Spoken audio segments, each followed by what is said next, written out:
I cannot end the week without mentioning about Saint Pope Gregory the Great, whose feast we celebrate every September 3rd. Everyone has heard of Gregorian Chant.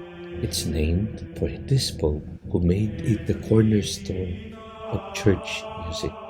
Because of his reforms in the liturgy, he became famous as patron of church musicians.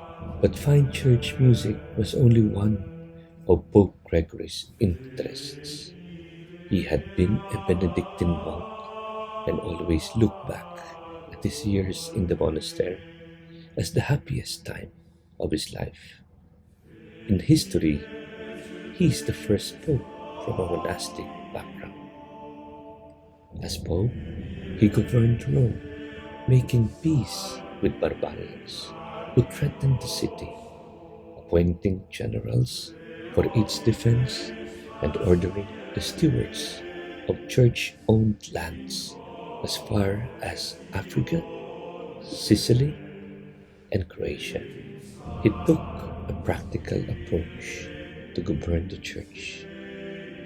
Being an educated man and a prolific writer, he wrote many books, among them his most famous, Los Morales, Los Diálogos, and the Regula Pastoralis, in which he outlined the duties of a good shepherd.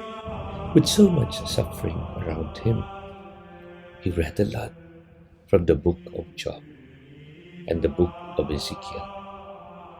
You know that your faith, hope, and love are real when hard times test you, he said. He was trained in pastoral work for the poor by popes that preceded him. The tradition to call popes Servus Servorum Dei, or servants of the servants of God, started with Gregory the Great. In spite of his being great, he remained humble, faithful in his norms of piety, and constant in his care for the sick and the poor. Saint Gregory the Great died in the year 604, after reigning as Pope for 13 years.